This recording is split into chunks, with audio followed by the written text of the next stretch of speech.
Okay, hello. My name is Evelyn, and today I got this mic because I wanted to talk more about scripture, and I had a completely different idea of what I wanted to talk about, but I read Songs of Songs today, and I feel called to talk about this, so I figured I should talk about it. And by the way, this is just me giving my own interpretation of what I read in the Bible. Some people are going to disagree, some people are going to agree with me. Specifically with Songs and Songs, I was looking into it, and a lot of people see it as how God's relationship with us, or God's relationship with the church. Like, people really tried to dissect it and see it like that. But I personally, excuse the mess, I'm going to sleep soon, and I just have that stuff there. Actually, let me move it. It's gonna bother me.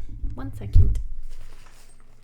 Okay, sorry about that. I had to move it because it was gonna bother me. And yeah, so I just finished taking a shower. This is me being raw, whatever, right? So a lot of people, like I said, interpret it completely different because when I read it, I really thought, am I reading a fanfic? Like, am I reading like a love story? Like, if it was like, it sounded like this is how I interpreted, two teenagers in love. This girl is talking to her friends, talking about my man, and the way he describes her, it's like, oh my god, like blah blah blah, very beautiful. And it made me feel giggly inside. And I honestly, don't get me wrong, like I love God, but I really don't see God in the flirtatious way. And this gave flirtatious. That's why I was like, you know what I mean? This is just my interpretation of it. Like, they're flirting with each other. She's literally telling him, like, I want to be like, they low-key, like, I feel the tension, like they want to, that's how I feel. And I'm sorry, very inappropriate, I know, but that's just how I feel. And honestly, for this being in the Bible, it really made me feel like I have reassurance. Because it makes my feelings feel validated. It's like, okay, sometimes I do feel this way about a person, like when I have a crush on someone, or I'm just be honest, like when I was with my ex, I had huge feelings towards him in the bed. Like, I used to feel ashamed in a sense. Maybe it's because I have a religious background, so in a way I did feel really like, oh, I shouldn't be feeling this way, I should be more proper. That's how I felt, which in my defense, I wasn't in, like, God wasn't at the center of my life or in my relationships, which is why I believe that relationship failed. But that just shows how important it is to have God at the center of your relationships, because then you're going to get lost in it all. Because if these people were so lost in their relationship with each other, the man and the woman, they would have been lost in it all. But the way they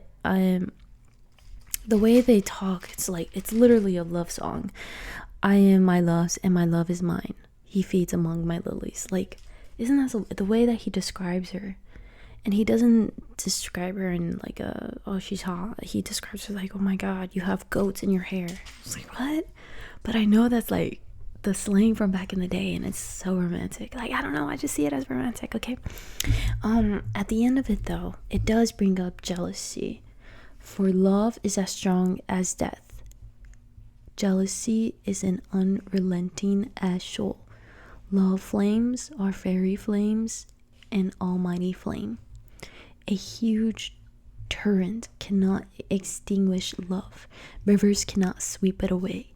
If a man were to give all his wealth for love, it would be utterly scorned. And that was, to me, the conclusion. At the end of the day, they ran away together. I don't know why, or this doesn't really give details or explanations. The whole Song of Songs is literally, for me, literally just a song.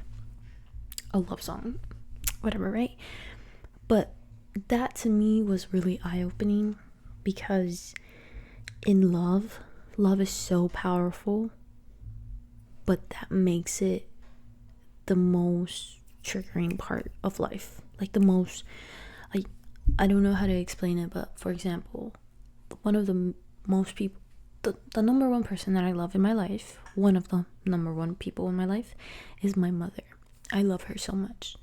but she's also the one that brings out, used to, not anymore, we feel we've done good. I don't know.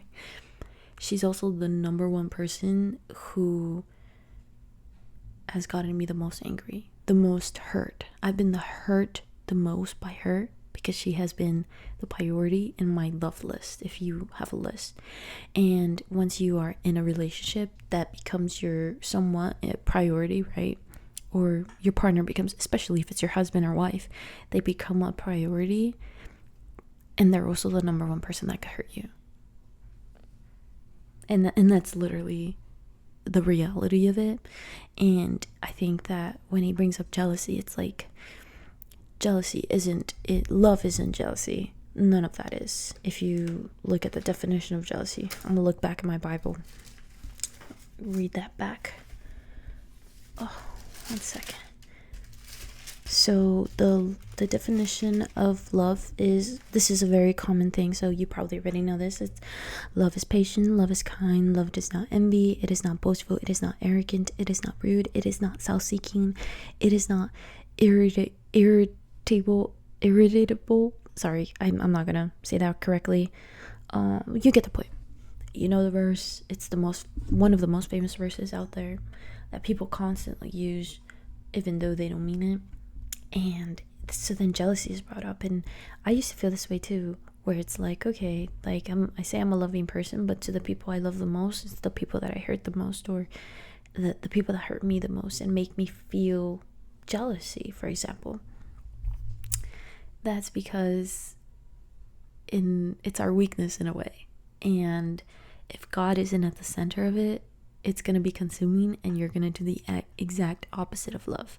If love isn't at the center of your relationship, you're going to feel jealousy. You're going to be boastful. You're going to be like in a very controlling relation. And it's happened to me before where I look back and it's like, oh, and not necessarily just in partners, but if you have a relationship with your mom, again, I'm always bringing in my mom, sorry, but God isn't at the center of your heart, then you're gonna get mad way quicker.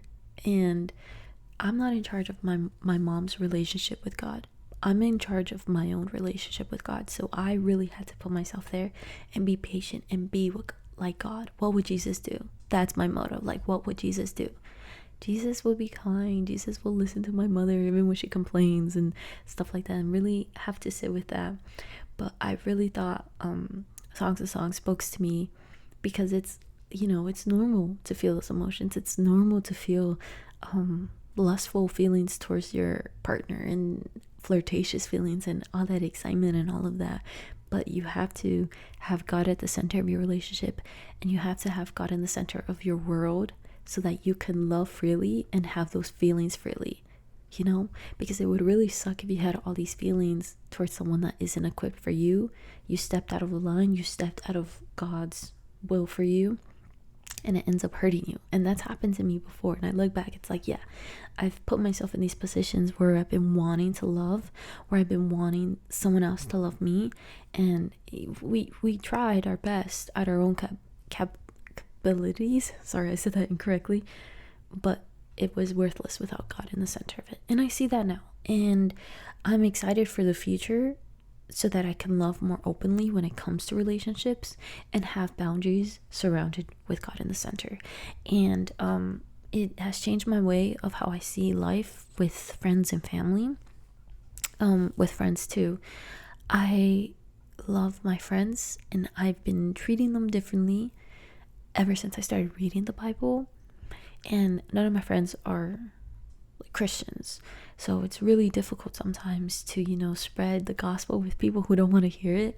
So I just really have to sit there and be like, look, I'm representing God, and hopefully they will come to me and they would reach out to God on their own terms, because I am not God himself. I can represent him the best of my abilities, but I'm not going to force someone into a religion that they don't want to be in. And I have made friends in the community, and that's helped me a lot, so I'm really grateful for that. But yeah, that's just my small little what I got from songs. It's really short and it's beautiful. there's many small phrases that I liked, which I guess I can go ahead and speak on them. Give me 1 second. I don't have the 1 second. Okay, so this is one thing that I highlighted. Oh, am I holding this correctly? That the woman says consistently. It says, do not stir up or awaken love until it's appropriate time. And that's something that we also have to realize as well. Like, sometimes I do want to rush into a relationship just because I want to have a boyfriend during the fall. Like, literally, that's it. Or sometimes, people rush into marriages. They don't even truly love the person, but they just feel rushed.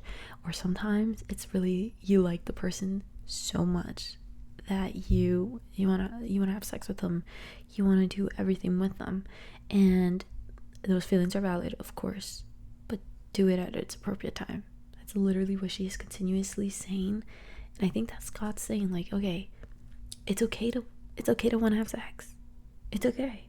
Like, that's what we were made for, in a way. It's okay to have these feelings. It's okay to, want to do all these things, but at its appropriate time. Don't rush it. Don't rush into this relationship because you have so much healing that you need to do. Don't rush into this relationship because, honestly, maybe this person isn't for you, and God is going to show that to you sooner than later. I think, like, she says it continuously because she's over here, hyping up her man, and then she's like, at the appropriate time. I think that's beautiful. Shout out to her, whoever this woman is. And then I'm just gonna quote everything that I liked. Like an apricot tree among the trees of the forest, so is my love among the young men. I delight to sit in his shade. She's so in love. And then he's like a lily among thorns, so is my darling among the young women. Damn, I love lilies. They're my favorite flowers. He's in love. There's many ways. There's this one thing. Let me see. Your lips drip sweetness like the honeycomb, my bride. Honey and milk are under my tree. They were making out. Tell me they were making out. They were making out. In my opinion. I could be wrong. But he really said, ooh, I don't know. I took it like that, but I am my love, and my love is mine. He fades among the lilies. What do you mean by that? I don't know. I'm inappropriate. Sorry.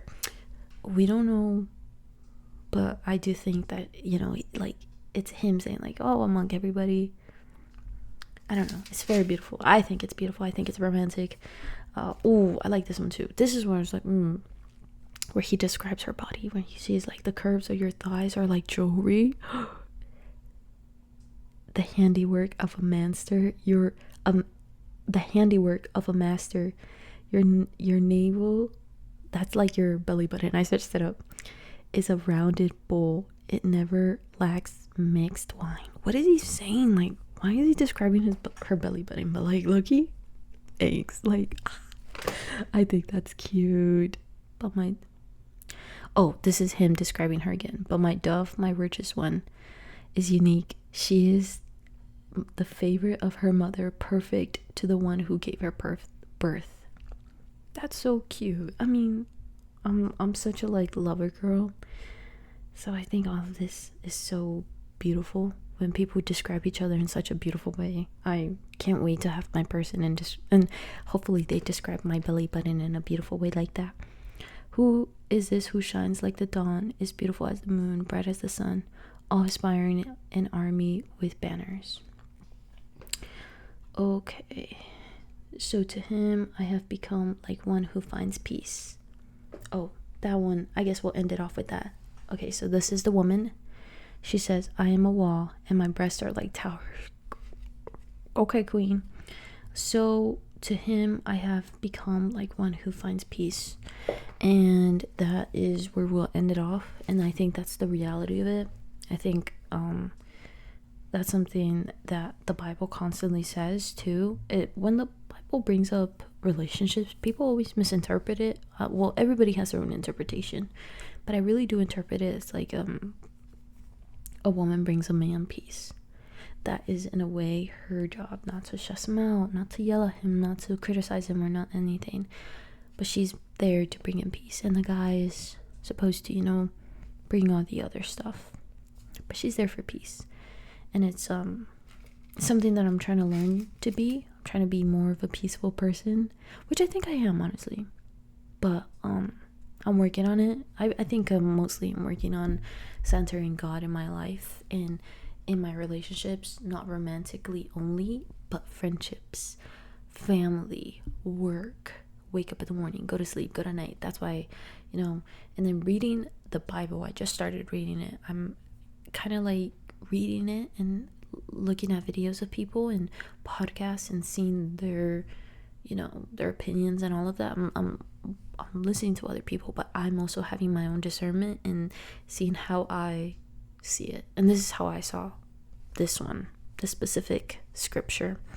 But yeah, that's the end of it. If you enjoyed, cool. If not, cool. Let me know if you agree or disagree. And honestly, this was fun. I loved it. Like, I was reading it and it was like bringing me back to like fanfic days, and it's in the freaking Bible. And I think God is so real. Like, God really knows that we are human. And I think I'm my number one critique, and I let other Christian contenters, people who create content, they're always like, don't do this, don't do that, don't do that. And I sometimes feel really ashamed of my past and about me and my thoughts in my head that go on sometimes, and how I perceive the world sometimes, because it's sometimes very different from the people who talk about God in such a beautiful way. I feel like I'm not a good Christian, is what I'm trying to say.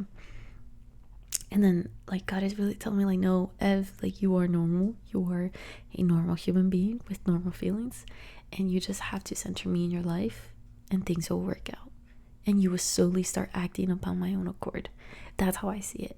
Because I feel like if I would have stepped into a relationship right now, I would act completely different than what I've done in the past, where I was like, YOLO.